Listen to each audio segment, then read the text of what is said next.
I think it's so cool how Arabic can have so many different words for a single concept across all the different dialects. There's plenty of examples of this, but I think my favorite has to do with soft drinks. Now, for what it's worth, English also has quite a few terms for this concept, but it just doesn't compare with Arabic. Now, the standard term in Arabic is mashroob ghazi, which means something like gassy or fizzy drink. Now, this construction was actually borrowed from French, which is relevant because that French term for gassy or fizzy, gazeuse, was independently borrowed into a bunch of different Arabic dialects to mean soft drink, like gazoz or gazouz. Now, those forms sound pretty similar to kazouza and azouza, somewhat dated Egyptian Arabic terms for soft drink, but it's actually a complete coincidence. Those words actually come from izaz, the Egyptian Arabic word for glass, a reference to the glass bottles that soft drinks used to come in. But since manufacturers aren't really using glass bottles anymore, the term is falling out of use. Now that most soft drinks are sold in cans, many Egyptians use the term cans. Pretty fitting. Though, funnily enough, even though that term was borrowed from the plural in English, it's actually the singular in Arabic. The plural would be kanzat,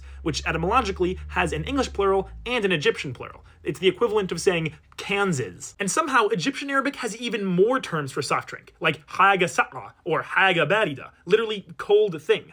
Sudan does something similar. Their word is barid, literally just cold. At first I thought that was kind of a weird way to name a soft drink, but turns out plenty of languages do something similar. Like in Portuguese, the word for soft drink is literally the same as the word for refrigerant. Now, you know how in parts of the southern US, the term Coke has generalized? It doesn't just mean Coca-Cola anymore, it can mean any soft drink. Well, the same thing has happened in Arabic. Depending on the dialect, you could hear any soft drink referred to as coca, cola, Coca-Cola, or even Ka-Cola. That last one I find pretty weird, but in my opinion, it's not as weird as English, because in parts of Georgia, apparently some people say Coca-Cola. Now, Coke is pretty dominant in the US, but overseas, not so much, which is why in many Arabic dialects, instead of Coke being generalized, Pepsi was generalized. So you'll hear some people say Bebsi, or even just Beps, to refer to any soft drink. And apparently in much of Morocco, the word limonada, which originally just meant lemonade, has generalized to mean any soft drink. I thought that was kind of weird at first, but apparently plenty of other languages do this too. And finally, some dialects just use the term soda, which comes from, you guessed it, soda.